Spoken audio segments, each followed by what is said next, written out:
안녕하십니까. 기사포스트 강사 권호석입니다. 2019년 정보처리 기사 산업기사 필기 소개 및 합격 전략에 대해서 설명을 드리겠습니다. 자, 필기 과목이 어떻게 구성이 되어 있는지, 시험 시간은 어떻게 되는지, 합격 점수는 어떻게 되는지, 과락은 없는지, 자, 궁금하신 점이 많으실 거예요. 자, 그 내용에 대해서 안내 말씀을 드리도록 하고요. 그리고 다들 한 번에 합격하시길 다들 원하실 겁니다. 그래서 효과적으로 학습을 해서 한 번에 합격하는 방법. 자, 내가 비전공을 했지만은 효과적으로 학습을 해서 한 번에 합격할 수 있는 방법. 자, 그 방법을 또 말씀을 드리도록 하겠습니다. 자, 그 외에도 중요한 전달사항 몇 가지가 있습니다. 첫 번째는 2020년부터 출제 기준이 바뀐다는 것이고요. 그리고 실기시험이 기존의 객관식에서 주관식으로 2017년부터 바뀌었습니다. 그래서 필기시험을 준비하는 것도 사실 중요하지만은 실기시험이 필기시험을 가지고 실무적인 관점에서 다시 한번 여러분들의 시험을 보는 거예요. 그래서 필기에서 배웠던 내용이 실기에서 다시 출제가 되는 겁니다. 따라서 실기시험이 어떻게 바뀌냐에 따라서 필기시험을 준비하는 방법이 또 달라지는 거예요. 그래서 이 두 가지를 같이 설명을 드리도록 하겠습니다. 자, 출제 기준이 2020년부터 바뀌는데요. 기사하고 산업기사가 조금 나뉩니다. 자, 기사는 지금 보여드리는 이 표대로 바뀝니다. 2020년부터. 필기시험이 이와 같이 2019년도까지는 자, 이렇게 과목을 준비하시면 되는데 2020년부터는 과목이 동일한 게 하나도 없어요. 그죠? 다 바뀌게 되는 겁니다. 그러면 2020년부터는 기출문제가 없겠죠. 과거의 기출문제는 활용할 수가 없는 겁니다. 그래서 2020년부터는 당연히 시험의 난이도는 높아질 거고 합격률은 상당히 많이 떨어질 수밖에 없는 겁니다. 그래서 2019년도 중에 합격을 하셔야 되는 거예요. 자, 2020년도는 시험이 상당히 어려워질 겁니다. 그래서 자격증 준비하시는 분들은 미리 준비를 해서 2019년도에 꼭 마무리를 하셔야 됩니다. 자, 이것은 근데 이제 기사고요. 기사는 이렇게 바뀝니다. 근데 산업기사는 기존대로 현행과 동일하게 시험이 그대로 진행이 되는 겁니다. 그래서 산업기사를 준비하시는 분들은 당분간은 큰 문제는 없어요. 기존대로 그렇게 준비하시면 되고 기존 기출문제를 그대로 활용을 해서 그렇게 시험을 준비하실 수가 있습니다. 그래서 산업기사는 큰 문제가 없는데 기사가 2020년부터는 시험이 바뀐다는 거 알고 계셔야 되고요. 그리고 실기시험이 변경 없음이라고 되어 있는데 사실 세부적으로 이제 조금씩 바뀌는 부분들은 있습니다. 전체 큰 틀은 바뀌지 않는데 2020년부터 산업기사도 바뀔 수도 있고요. 기사도 바뀔 수가 있는데요. 실기도 조금 바뀌게 될 겁니다. 그래서 조금 혼란이 있을 수가 있기 때문에 2020년까지 가지 마시고 2019년도 지금 시험이 조금 쉽게 출제되는 이 시점에 빨리 응시하시고 정리를 하셔야 되는 겁니다. 자, 가장 중요한 이제 학습법에 대해서 먼저 설명을 좀 드리도록 하겠습니다. 자, 필기를 공부하는 방법이 있고요. 자, 실기를 공부하는 방법. 자, 크게 두 가지로 나뉘게 되겠죠. 자, 독학하는 방법이 있고 강의를 통해서 저와 함께 이해 위주로 해서 학습을 하는 방법이 있습니다. 일단 독학이라고 하게 되면은 출판사 교재를 가지고 혹은 기출 문제를 가지고 암기를 해서 이제 문제 푸는 그런 연습을 이제 한다는 얘기죠. 그래서 이제 독학을 하게 되면은 이제 암기 위주로 해서 학습을 이제 하게 되는데요. 자, 최근에 출제되는 기출 문제를 이제 분석을 해보면은 기존의 기출 문제가 반복되는 빈도가 지금 떨어지고 있습니다. 그러니까 새로운 문제들이 많이 출제가 된다는 얘기예요. 자, 그 말은 기존의 기출 문제를 완벽하게 다 암기를 한다 하더라도 불합격할 가능성이 있다는 얘기입니다. 자, 그리고 그 중에서 가장 중요한 과목이 전자계산기 구조라는 과목이 있습니다. 필기는 5개 과목으로 구성이 되어 있는데요. 자, 과목에 대해서는 뒤에 자세히 다시 말씀을 드릴 겁니다. 자, 5개 과목으로 구성이 되어 있는데 이제 전자계산기 구조는 거의 반은 새로운 문제가 나온다고 보셔야 돼요. 그래서 과락을 발생시키는 이제 과목이 되는 겁니다. 그래서 전자계산기 구조 때문에 불합격하는 경우가 상당히 많습니다. 그래서 독학을 하게 되면은 기출 문제를 암기하게 되고 암기만으로는 합격을 좀 하기 힘든 그런 상황이라고 보시면 되는 겁니다. 그래서 강의를 통해서 이제 대부분 준비를 하셔야 되는데요. 자, 강의를 듣게 되면은 단순히 이제 암기하는 방식이 아니죠. 내용을 이해를 해서 응용된 문제, 그러니까 새로운 기출 문제가 나온다 하더라도 풀 수 있도록, 자, 그 능력을 키울 수 있도록 그렇게 강의가 진행이 되는 겁니다. 자, 그리고 실기시험까지 대비가 되는 거예요. 자, 실기시험은요, 새로운 내용을 물론 배우는 부분도 있지만은 필기 때 배웠던 내용들이 그대로 다시 한번 출제가 됩니다. 필기 때 배웠던 내용이 실무적인 관점에서 주관식 형태로 해서 다시 출제가 되는 겁니다. 자, 실기시험 문제는요, 공개되지 않습니다. 자, 그래서 제가 공단에서 공개한 샘플 문제가 있는데요. 간단하게 한번 설명 좀 드려볼게요. 자, 현재 보시는 내용이 공단에서 2017년 1회부터 해서 이렇게 출제하겠습니다라고 제시한 이제 샘플 문제가 되겠습니다. 아직까지 여러분들이 필기 내용을 잘 모르기 때문에 실기가 이렇게 출제가 되었을 때 필기 내용이 출제가 되었구나라고 여러분들이 생각하기는 좀 어렵습니다. 일단 제가 설명드린 거 간단하게 여러분들 그냥 이해하시면 됩니다. 자, 여기 보시면은 알고리즘 문제인데요. 저 필기 때 배웠던 내용이 이렇게 나옵니다. 그리고 여기 보시면 순서도가 나오는데 순서도는 기존의 실기 기출 문제가 나오는 거고요. 자, 그럼 C 언어, 자, 자바 언어 나오고요. 자, 데이터베이스에서는 SQL이 그대로 이렇게 나옵니다. 자, 지금 설명드린 내용 모르셔도 됩니다. 그냥 이렇게 출제가 되는 거구나 아시면 돼요. 자, 조금 전 제가 데이터베이스에서 SQL이 출제가 된다라고 말씀을 드렸죠. 이거 필기 때 배우는 겁니다. 자, 데이터베이스에서 트랜잭션 이렇게 예의가 나오죠. 이것도 필기에서 데이터베이스라는 과목에서 배우는 내용입니다. 제가 드리고 싶은 얘기는요, 필기 때 배웠던 내용이 실무적인 관점에서 실기에서 다시 출제가 된다는 얘기를 말씀을 드리고 싶은 겁니다. 자, 다시 한번 말씀을 드리면은 실기는요, 필기 내용이 실무적인 관점에서 주관식 형태로 다시 출제가 된다는 얘기입니다. 그러니까 필기 때 배웠던 내용이 다시 실기에서 출제가 되는 거예요. 그래서 필기 대비를 하실 때 암기하지 마시고 가급적이면은 이해를 해서 실기까지 대비하실 수 있도록 그렇게 여러분들이 학습을 하셔야겠습니다. 자, 합격률이 상당히 지금 떨어지고 있어요. 그렇기 때문에 필기 학습을 하실 때 실기까지 대비를 하셔야만 여러분들 한 번에 다 합격을 할 수가 있습니다. 자, 그리고 현재까지 대부분 강의에서 좀 출제가 되고 있습니다. 여러분들이 이제 학습하시는 그 내용들이 실제 출제가 된다라고 보시면 됩니다. 자, 확인하는 방법은 가다방 게시판이 있습니다. 가다방 게시판에 가시면은 기출되었던 내용들이 이렇게 나와 있고요. 자, 그 정답들이 어떤 강의에서 나왔던 내용인지 표시를 해 두었습니다. 그래서 대부분 내용들이 강의에서 출제가 된다라고 보시면 돼요. 그래서 강의만 잘 따라오시면은 누구나 한 번에 합격을 할 수가 있습니다. 자, 이번 시간 목차 말씀을 드릴게요. 자, 컴퓨터에 대해서 먼저 설명 좀 드리겠습니다. 자, 컴퓨터가 무엇입니까? 라고 여러분들한테 물어보면은 여러분들 나름대로 다양하게 정의를 내리실 겁니다. 물론 그것이 뭐 틀렸다는 것은 아니고요. 필기를 합격하는 데 있어서 필기 과목이 5개 과목이 있는데 그 과목하고 서로 연계를 시켜서 제가 한번 이해를 도와드릴게요. 자, 그리고 기출문제를 한번 살펴볼게요. 자, 기출문제를 이번 시간에 정확하게 푸는 것이 아니고요.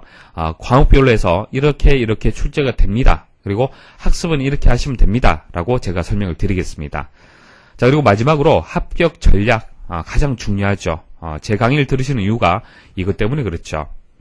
합격하기 위한 전략 몇 가지가 있습니다. 다른 사이트에서는 서비스되지 않는 몇 가지가 있어요. 그 중에서 가장 중요한 것이 지금까지 출제되었던 10년간 기출문제를 분류한 분류집이 있습니다. 자, 이것은 기사포스트에서만 제공을 해드리고 있습니다. 이게 뭐냐면은 여러분들이 기출문제를 학습을 하신다라면은 공부를 한다라면은 10년간 출제되었던 3회, 그러니까 1년에 3회 출제가 됩니다. 그리고 한번 출제되면 100문제가 출제가 돼요. 그럼 몇 문제입니까? 3000문제죠. 상당히 많아요. 자, 이 문제를 다 풀어보느냐? 그럴 시간적 여유는 없죠. 그래서 중복되었던 문제들은 다 제거를 해서 반 정도로 줄여드리겠습니다. 그래서 그 내용을 여러분들이 강의 중에 학습을 하시고요. 스스로 또 학습을 할 수 있도록 그런 방법을 제가 설명을 드릴게요. 자, 이렇게 학습을 하는데 절대로 불합격할 수는 없습니다. 자, 그리고 두 번째는 이제 강의를 진행하는 방식이에요. 자, 강의가 진행되는 방식이 이론적인 설명만 계속 드리는 것이 아니고요. 개념 이해할 수 있도록 설명을 드리고 그리고 10년간 출제되었던 기출문제 중에서 중요한 문제는 바로 풀이를 해드립니다. 자, 그래서 쉽게 출제가 된다라면은, 강의만 들으시면은 합격할 수 있는 준비가 된다라고 볼 수 있습니다. 됐죠, 그죠? 그래서 강의와 문제은행. 자, 이것이 같이 합쳐져서 합격 시스템이 만들어집니다. 그래서 이 강의 목차대로만 여러분들 학습을 하시면요, 절대로 불합격하지 않습니다. 아시겠습니까? 저만 믿고 따라오시면 되겠습니다. 자, 그리고 수업 진행 계획 말씀드리고요. 이번 시간 마치도록 하겠습니다. 자, 컴퓨터가 무엇입니까? 제가 정의를 내려드리면요, 컴퓨터라는 것은 신속하고 정확한 의사결정을 도와주는 하나의 도구다, 툴이다, 그렇게 정의를 내릴 수가 있습니다. 컴퓨터를 이용하게 되면 상당히 빠르죠. 그리고 정확합니다. 사람이 계산하는 것보다는 빠르다는 얘기예요. 자, 한 가지 예를 가지고 설명을 드려볼게요. 한 학교를 예를 들어서 말씀을 드리겠습니다. 자, 고등학교라고 생각을 할게요. 자, 고등학교에서 교장 선생님이 계시는데요. 자, 교장 선생님이 우리 학교에서 성적 우수자 3명에게 상장을 수여하고 싶다라고 의사결정을 하고 싶어요. 자, 그렇게 됐을 때 어떻게 하면은 그 상장을 수여할 수 있는 3명을 뽑아낼 수가 있겠습니까? 당연하죠. 석차를 뽑아서 1등에서 3등까지 상장을 수여하면 될 겁니다. 자, 그럼 석차를 뽑기 위해서는 어떻게 하면 되겠습니까? 각 학생들의 총점을 또 구해줘야겠죠. 그리고 총점을 구하기 위해서는 각 학생들의 과목별 성적이 있어야 될 겁니다. 자, 이런 데이터와 이런 정보들이 필요한데요. 일단 데이터와 정보의 차이점을 먼저 설명을 좀 드려볼게요. 자, 데이터가 있고요. 인포메이션, 정보가 있습니다. 컴퓨터는 데이터를 처리를 해서 정보로 만들어줍니다. 정보로 만들어져요. 자, 우리가 어제까지의 날씨. 자, 어제 날씨가 데이터입니까? 정보입니까? 어제 날씨는 데이터예요. 그리고 오늘 날씨와 내일 날씨는 정보가 됩니다. 자, 데이터와 정보의 차이점은 데이터는 현실 세계에 있는 사실입니다. 여러분들이 어느 누구나 알 수 있는 것을 데이터라고 얘기를 합니다. 자, 정보는 의사결정을 할 수 있는 정보를 얘기를 하는 겁니다. 그러니까 의사결정을 할 수 있어야 돼요. 자, 내일 날씨를 알게 되면 여러분들이 우산을 가지고 출근을 해야 되는지 우산을 두고 출근을 해야 되는지 그런 의사결정을 할 수가 있잖아요. 그렇죠? 데이터를 가지고는 의사결정을 할 수가 없습니다. 자, 어제 날씨를 가지고 오늘 혹은 내일 어떤 여러분들의 어떤 행동을 어떤 변화를 가져올 수가 있겠습니까? 그건 아니죠. 내일이라든지 오늘이라든지 이런 정보가 있어야만 여러분들 행동에 어떤 변화를 가져올 수가 있습니다. 그래서 데이터는 지금 현재 여러분들이 알 수 있는 사실과 값을 의미를 하는 거고요. 자, 이것을 컴퓨터를 이용해서 처리를 하게 되면은, 그러니까 10년 동안, 20년 동안, 30년 동안 계절별로 날씨가 어떻게 되는지 데이터를 처리하게 되면은 다음 날씨를 우리가 예측할 수 있다는 얘기예요. 그게 정보가 되는 거죠. 그래서 데이터와 정보의 차이점을 먼저 여러분들 기억을 하셔야 돼요. 이런 것도 시험에 출제가 됩니다.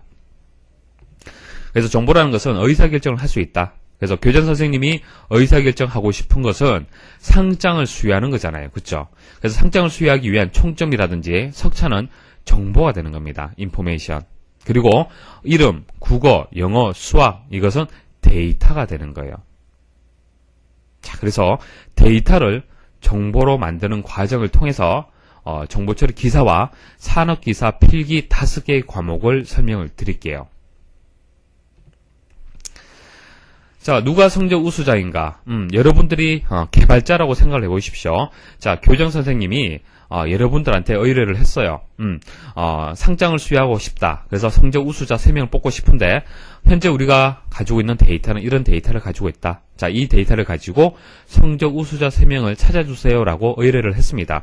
그럼 여러분들이 고민을 해야겠죠. 문제 해결을 하는 데 있어서 컴퓨터를 이용해서 문제 해결을 해야 됩니다. 자, 그래서 이런 데이터를 가지고 여러분들이 프로그램을 만들어야 돼요. 프로그램. 자, 그럼 프로그램을 만들기 전에 그 단계를 제가 설명을 드릴게요. 자, 여러분들 입장에서는 이제 문제가 발생을 했죠. 자, 누가 성적 우수자인지 찾아야 됩니다. 찾으려면은 일단 데이터를 구분할 수 있어야 돼요. 데이터. 자, 영희, 철수. 자, 이런 데이터는 우리가 문자 데이터라고 얘기를 합니다. 자, 국어 80점, 영어 40점, 수학 100점. 자, 이것을 다 더하면 총점을 구할 수가 있잖아요. 그죠? 자, 이런 것은 우리가 수치 데이터라고 얘기를 합니다. 자, 물론 수치 데이터와 문자 데이터 외에도 여러 가지 데이터가 있죠. 여러분들이 사용하는 뭐 동영상이라든지 사진이라든지 노래라든지 이런 것들은 멀티미디어 데이터라고 얘기를 합니다. 자, 그래서 여러분들이 첫 번째 해야 될 것은 이런 데이터를 입력장치는 마우스라든지 뭐 키보드라든지 이런 장치들이 되겠죠. 자, 이런 장치를 통해서 데이터를 먼저 입력을 해야 됩니다. 그러니까 이름, 국어, 영어, 수학 이런 데이터를 컴퓨터 내부에 저장을 해야 돼요. 자, 그러면은 데이터만 입력하면은 처리가 되어서 총점과 석차를 구할 수 있습니까? 그건 아니죠. 보세요. 명령을 줘야 됩니다. 자, 국어 점수 더하기 영어 점수를 더해서 그리고 수학 점수까지 더해서 이것이 총점이 된다. 그리고 총점을 다 구해서 각 학생들의 총점을 서로 비교 판단해서 가장 높은 사람이 석차가 된다. 자, 이런 것은 컴퓨터가 스스로 처리할 수 없어요. 컴퓨터는 1과 0밖에 모릅니다. 아무것도 몰라요. 여러분들이 명령을 주지 않으면 할 수 없습니다. 자, 여러분들 전자장치 보시면은 이런 표시 보셨습니까? 자, 이게 뭐죠? 전원 버튼에 보시면은 모니터라든지 컴퓨터 본체라든지 TV 같은 데 한번 보십시오. 전원 버튼에 보시면 항상 이런 모양이 있어요. 이게 뭐죠? 1. 자, 이것은 1을 뜻하는 거고요. 이것은 0을 뜻합니다. 그러니까 전원이 공급되면 1, 전원이 공급되지 않으면 0이 되는 거예요. 컴퓨터는 두 가지밖에 모릅니다. 1과 0밖에 모릅니다. 그러니까 컴퓨터를 뭐 바보다 그렇게 얘기를 하잖아요. 그죠? 그래서 사람이 어떤 지시를 주지 않으면 컴퓨터는 스스로 창조적인 일을 할 수가 없습니다. 그래서 명령어를 입력을 합니다. 명령어. 그래서 명령어와 데이터를 합쳐서 프로그램이다 그렇게 얘기를 합니다. 프로그램. 그래서 프로그램을 입력을 해줘요. 어디에다가? 컴퓨터 내부에. 자, 그럼 컴퓨터 내부에 중요한 장치 두 가지가 있는데요. 첫 번째는 기억 장치인 메모리가 있습니다. 메모리. 그 다음 사람으로 치자라면 뇌, 두뇌에 해당되는 프로세서가 있어요. 프로세서. CPU라고 얘기하죠. CPU. 그래서 메모리는 기억하는 역할을 하고요. CPU는 처리하는 역할을 합니다. 그래서 명령어와 데이터가 프로그램 형태로 저장이 되면요. 메모리에서 저장을 해요. 명령어를 저장을 하고 데이터를 저장합니다. 자, 여기서 데이터라는 것은 국어, 영어, 수학 이름이 되겠죠. 그리고 명령어라는 것은 국어와 영어와 수학을 더해서 총점을 구해라. 그리고 총점을 비교해서 석차를 구하라. 이런 명령어가 포함이 되어 있습니다. 자, 그래서 메모리는 기억장치지 처리를 못하기 때문에 그 다음부터는 프로세서가 처리를 합니다. 자, 명령어를 가지고 와요. 그리고 데이터를 가지고 옵니다. 가지고 와서 프로세스가 처리하게 되면은 총점과 석차를 구할 수가 있습니다. 자, 그런데 이런 데이터는 컴퓨터 내부에 있기 때문에 사람이 볼 수가 없어요. 그리고 1과 0 형태로 만들어집니다. 컴퓨터가 알아들을 수 있는 언어가 되겠죠. 그래서 이것을 출력장치, 모니터라든지 프린터라든지 자, 이런 장치를 통해서 여러분들이 볼 수가 있고요. 그 보여진 것을 우리는 인포메이션, 정보라고 얘기를 하죠. 자, 그것을 가지고 교장 선생님이 상장을 수여할 수 있는 의사결정을 할 수가 있습니다. 자, 지금 제가 설명드린 것은 데이터를 가지고 정보로 만드는 과정에서 컴퓨터 내부적으로 어떤 역할을 하는지, 장치들이 어떤 과정을 통해서 정보를 만드는지 간단하게 제가 설명을 드렸습니다. 자, 이 개념 자체가 상당히 중요합니다. 앞으로 여러분들 필기를 공부하는 데 있어서 자, 뭐 자세하게 모르겠지만은 각 장치에 대해서 잘 모르겠지만 그래도 이런 식으로 정보가 만들어지는 거구나. 자, 그것은 아시겠죠. 자, 그러면 이제 먼저 첫 번째 과목인 전자계산기 구조를 말씀을 드릴게요. 자, 정보처리 기사, 산업기사는 5개의 과목으로 구성이 됩니다. 5개 과목으로 구성이 되고요. 1개 과목에서 20문제가 출제가 되고요. 5과목이기 때문에 총 100문제가 출제가 됩니다. 그리고 합격 점수는 평균 60점이에요. 60점. 그래서 20문제에서 몇 문제입니까? 60점이 되려면은 자, 12문제죠. 자, 12문제를 맞추셔야만 60점이 됩니다. 그리고 전체 100문제 중에서 곱하기 5를 하게 되면 60문제가 되겠죠. 자, 60문제 이상을 맞춰야만 합격을 하고요. 과락이 있습니다. 과락은 40점이에요. 40점 이상이 돼야만 과락을 면할 수가 있습니다. 다시 말씀드리면은 35점까지는 과락이에요. 과락. 그래서 다른 과목 자체가 점수가 100점 맞는다 하더라도 나머지 한 개 과목이 과락이라면 불합격 처리가 됩니다. 자, 과락 받으려면은 7개 맞추면 과락이에요. 8개 이상 맞춰야만 40점 이상이 되고 과락을 피할 수 있습니다. 자, 합격 점수라든지 과락 아시겠죠, 그죠? 과락을 주의를 하셔야 됩니다. 그래서 제가 계속 강조 말씀을 드리지만은 암기를 하게 되면은 전자계산기 구조 같은 경우에 계산하는 문제가 많아요. 이런 과목에서 과락 발생할 수 있습니다. 자, 전자계산기 구조는 어떤 내용을 여러분들이 학습을 하냐면은 입력장치, 메모리, 프로세서, 출력장치. 금방 말씀드렸잖아요. 입력장치가 뭡니까? 마우스, 키보드. 데이터, 명령을 받는 게 입력장치잖아요.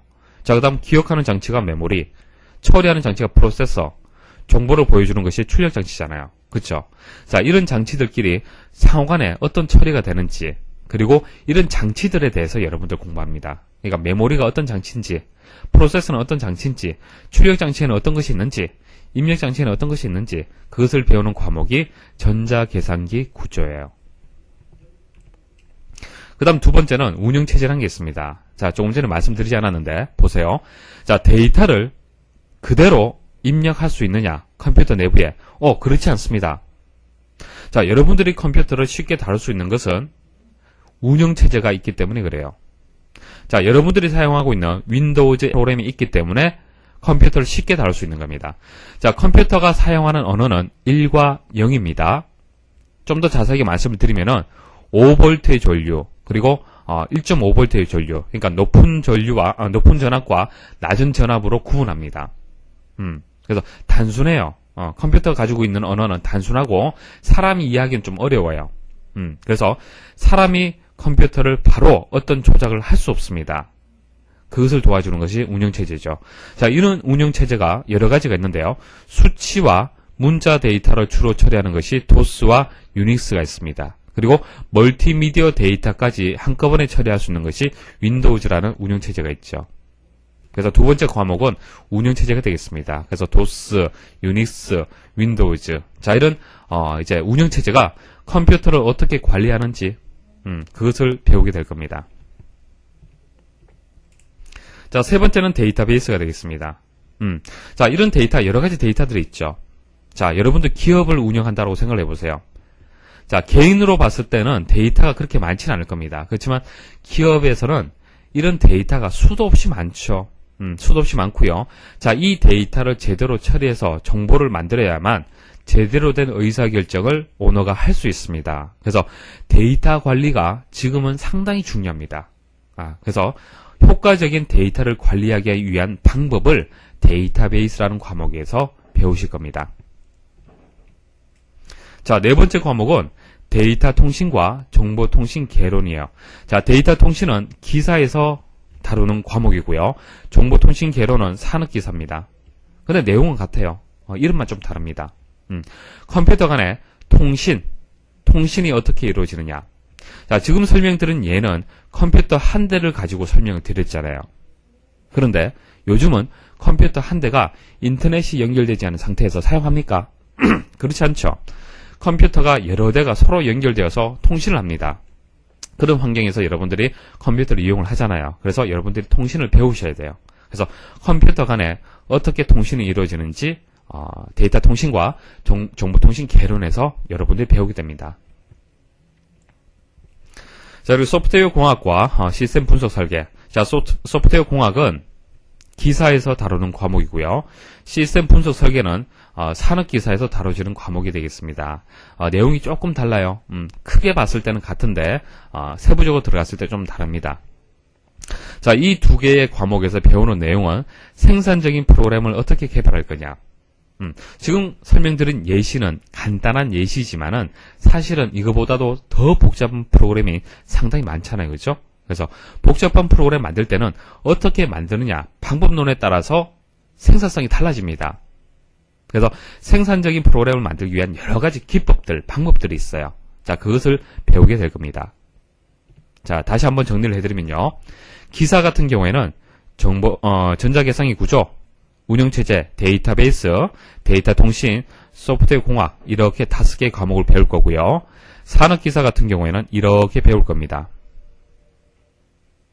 자, 그런데 기사와 산업기사가 다른 과목은 소프트웨어 공학과 시스템 분석 설계만 달라요. 데이터 통신하고 정보통신 개론은 같습니다. 그래서 기사와 산업기사를 가급적이면 같이 준비하시면 좋습니다. 필기에서는 이 한 개의 과목이 다르고요. 실기 가서는 동일합니다. 동일해요. 그래서 기사하고 산업기사를 동시에 응시를 하시고요. 기사 위주로 학습을 하시고 산업기사에 있는 시스템 분석 및 설계만 학습을 하시면 필기 준비가 끝납니다. 그리고 기사 퍼스트에서는 기사만 등록을 하시면 산업기사는 그대로 무료로 강의를 들으실 수 있도록 강의를 오픈을 해드립니다. 그래서 가급적이면 기사와 산업기사를 동시에 준비를 해서 혹시 모르죠. 혹시 기사가 어렵게 출제가 될 수도 있고 산업기사가 어렵게 출제가 될 수 있어요. 그럴 경우에는 하나라도 취득하면 좋겠죠. 아시겠습니까?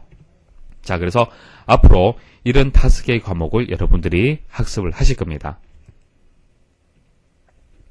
자, 과목별로 해서 기출문제 간단하게 설명을 드리고요. 어떻게 학습을 해야 되는지 설명 좀 드려볼게요. 자, 데이터베이스. 자, 문제 한번 보도록 하죠. 자, 데이터베이스의 설계 과정을 올바르게 나열한 것은, 자, 정답은 요구 조건 분석, 개념적 설계, 논리적 설계, 물리적 설계예요. 자, 필기에서는 간단하게 이렇게 출제가 되기 때문에 요, 개, 논물, 요게 논물 이렇게 앞글자만 기억을 하셔도 답을 찾을 수가 있습니다. 근데 실기에서는 요구 조건 분석을 어떻게 해야 되는지, 개념적 설계는 어떻게 해야 되는지, 논리적 설계는 어떻게 해야 되는지 실무적인 관점에서 출제가 됩니다. 그래서 실기 시험까지 대비를 해서 개념 이해 위주로 실습을 하면서 제가 설명을 드릴 겁니다. 자, 강의는 이렇게 진행이 될 거예요. 자, 전자계산기 구조. 자, 다낭 연산의 종류가 아닌 것은, 자, 이것은 모른다 하더라도 상식적으로 풀 수 있어요. 보세요. 다낭 항이 한 개란 뜻이죠. 자, 1번에 컴플리먼트 한번 보도록 하죠. 컴플리먼트가 뭐죠? 보수죠, 보수. 여집합. 혹시 기억나십니까? 우리 집합 배울 때 A의 여집합. 자, A 집합이 있으면은 A 집합 바깥쪽에 있는 것을 우리는 A의 여집합이다 그렇게 얘기를 하잖아요. 그렇죠? 그래서 컴플리먼트 같은 경우에는 항이 한 개죠. A라는 항이 한 개잖아요. 한 개만 있어도 연산을 할 수가 있어요. 그죠? 이것은 다랑 연산이 맞습니다. 자, 시프트와 로테이트. 이것은 다음에 설명을 드릴게요. 이것도 다랑 연산이 맞아요. 이것도 항이 하나만 있어도 연산을 할 수가 있습니다. 근데 O와 연산은 어떻습니까? 자, AND 연산도 마찬가지지만은 A, O와 B. 자, 이렇게 연산을 이용을 하잖아요. 그죠? 그래서 O와 같은 경우에는 이항 연산이에요. 그래서 정답이 나번이 되는 겁니다. 아시겠습니까? 그래서 좀 모른다 하더라도 조금 고민하시면은 의외로 답을 쉽게 찾을 수가 있습니다. 자, 그 다음 운영체제 한번 보도록 하죠. 자, 유닉스 시스템에 대해서 설명이 쭉 나오는데요. 문제 속에 답이 있는 경우가 있어요. 문제 속에. 잘 보세요. 자, 쭉 설명하면서 제한된 사용자에게만 접근을 허용하고 있다. 이렇게 하면서 설명이 나오잖아요. 그죠? 쭉 읽어보시면은 접근 제어라는 답이 있습니다. 접근 제어. 접근을 허용한다. 제어한다는 뜻이죠. 그래서 나번이 정답이에요. 파일을 보호하는 기법 중에서. 됐습니까? 그래서 감으로 풀 수 있는 문제, 이런 문제도 있습니다. 자, 소프트웨어 공학. 이런 것들은 이제 암기를 좀 하셔야 되는데 쭉 읽어보시면요. 결과적으로 무슨 얘기냐면은 소프트웨어가 하드웨어보다도 속도가 느리다는 얘기예요. 무슨 속도? 개발되는 속도가. 하드웨어는 계속 발전되는 속도가 처음에 속도가 CPU 속도가 1이라는 속도를 가진다. 그러면 2라는 속도를 가질 수 있도록 개발하는데 얼마 시간 안 걸립니다. 근데 소프트웨어는 생산성을 2배로 늘리기에는 시간이 하드웨어보다도 시간이 더 많이 걸려요. 이런 것을 우리는 소프트웨어 위기라고 얘기를 합니다. 자, 이런 것은 암기를 하셔야겠죠. 그 다음 시스템 분석 설계에서 시스템 개발 단계로 오른 것은, 자, 이런 것들도 암기를 하시면 좋죠. 조사, 분석, 설계, 구현, 유지, 보수. 자, 이런 것을 암기를 해서 문제를 쉽게 풀 수가 있습니다. 자, 데이터 통신, 정보 통신 개론. 자, 문제 속에 답이 있어요. 잘 보세요. 자, 단순한 정보의 수집 및 전달 기능뿐만 아니라 정보의 저장, 가공, 관리 및 검색 등과 같이 정보에 부가가치를 부여하는 통신망이다. 자, 통신망은 네트워크를 뜻하는 거고요. 자, 정답은 다번이 되겠습니다. VAN, 벤이라고 얘기를 하는데 V가 value의 약자고요. A가 added의 약자입니다. value added network. 그러니까 정보를 부과한다는 그런 뜻이 있어요. 가치를 부과한다. 그래서 문제를 잘 읽어보시면 답이 있어요. 됐습니까? 자, 물론 제가 지금 설명드린 이런 기출문제들은 쉽게 출제되었을 때 이렇게 출제된다는 얘기입니다. 근데 여러분들이 정보 처리라고 하면은 비전공하신 분들이 겁을 많이 내세요. 아, 컴퓨터 어렵다. 자, 그렇게 생각을 하시는데 이런 문제들도 출제가 된다는 얘기예요. 물론 어려운 문제들은 강의 들으시고 푸시면 되잖아요. 그렇죠? 너무 걱정하지 마시고 자신감을 가지세요. 자신감. 할 수 있다는 자신감. 자, 걱정하지 마십시오. 제가 합격할 수 있는 방법은 분명히 제가 정확하게 설명을 드릴 겁니다. 그래서 그 방법대로만 자신감을 잃지 말고 그대로 따라오시면 돼요. 아시겠습니까? 자, 마지막으로 수업 진행 계획 말씀을 드릴게요. 자, 지금까지 강의 잘 들으셨습니까? 강의 어렵지 않죠? 자, 컴퓨터에 대한 개념 정확하게 여러분들 이해하시겠죠? 자, 컴퓨터는 데이터를 가지고 정보로 만든다. 아마 여러분들이 누군가가 여러분들한테 컴퓨터가 무엇입니까? 라고 물어보시면은 예를 들어서 상세하게 설명할 수 있을 겁니다. 됐죠? 그죠? 그래서 강의는 이렇게 초보자 위주로 해서 쉽게 설명을 할 겁니다. 제가 지금 강의를 설명하면서 컴퓨터에 대한 용어들 많이 사용했습니까? 비전공하신 분들이 컴퓨터가 어렵다고 느끼는 가장 큰 이유가 뭔지 아십니까? 컴퓨터 용어 때문에 그래요. 용어들이 어려워요. 그렇죠? 그러니까 용어 자체를 이해를 못하는데 용어를 이용해서 어떻게 개념 이해를 할 수가 있겠습니까? 그렇죠. 그래서 용어부터 상세하게 제가 설명을 드릴게요. 자, 10년간 기출문제를 완벽하게 분석을 했습니다. 자, 기출문제를 분석하는 것은 가장 기본이다 그렇게 말씀드릴 수 있습니다. 그래서 10년간 기출문제를 완벽하게 분석을 해서 여러분들이 아무리 어렵게 출제된다 하더라도 합격할 수 있도록. 자, 그리고 강의만으로 합격할 수 있습니다. 출판사 교재 전혀 필요 없습니다. 강의만 들으시면 돼요. 강의 중에 모든 내용이 다 포함되어 있습니다. 자, 그리고 기사 포스트만의 필기 합격 시스템. 자, 이렇게만 하시면 합격할 수 있습니다. 자, 강의 중에 개념 이해 설명드릴 겁니다. 자, 변형된 문제를 해결할 수 있는 능력을 키워드릴 겁니다. 그리고 기출풀이를 바로 할 겁니다. 그래서 기출문제를 해결할 수 있는 능력을 키워드릴 겁니다. 자, 개념 이해. 그러니까 이론적인 내용만 듣게 되면은 이해는 되는데 문제가 풀리지 않은 경우가 발생할 수 있어요. 그래서 이 개념 이해를 가지고 10년간 출제됐던 기출문제 중에서 중요한 것들 바로 여러분들 스스로 풀고 제가 해설을 해드릴 겁니다. 자, 그리고 문제은행 있죠. 그래서 10년간 기출문제 중에서 여러분들 스스로 얼마만큼 강의를 잘 들었는지 점검할 수 있도록 그렇게 진행을 할 겁니다. 그리고 시험장 가시기 전에 일주일 동안 실전 모의고사 진행을 해서 100문제를 여러분들 풀이를 할 겁니다. 5번 풀이를 할 건데 그 시험장 가서 여러분들이 얼마만큼 적응을 잘할 수 있는지 그런 연습을 할 겁니다. 자, 적중률 높은 강의 뭐 당연하죠. 그래서 강의 중에는 중요도를 제가 구분을 할 겁니다. 중요도 별 표시를 합니다. 별 표시 키워드별로 표시를 해서 강의를 들으실 때 좀 더 집중할 수 있도록 그리고 복습할 때 좀 쉽겠죠.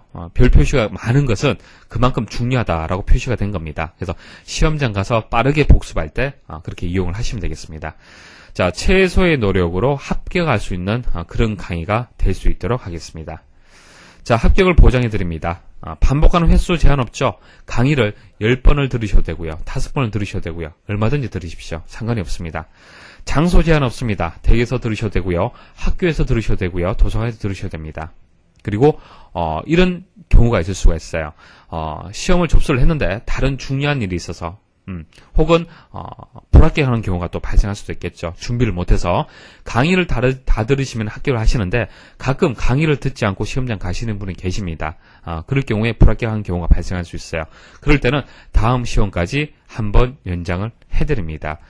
그래서 뭐 기간에 대해서는 걱정하지 마셔도 됩니다. 걱정하지 않으셔도 돼요. 2번 정도 시험을 보시면은 반드시 합격을 합니다. 자, 지금 제가 많은 것을 설명을 드렸는데 한 가지만 기억을 하십시오. 다른 거 없습니다. 저만 따라오시면 돼요. 따라만 오시면은 이번 시험 반드시 합격합니다. 아시겠죠? 다른 고민하지 마시고 자신감 가지시고, 자, 컴퓨터 자격증 뭐 어렵다 생각하십니까? 자신감 가지시고 저만 따라오시면 됩니다. 됐습니까? 자, 이번 합격 전략 강의 들으신다고 다들 수고 많이 하셨습니다. 다음 강의 데이터베이스 강의부터 해서 바로 이어 들어주시길 바라겠습니다.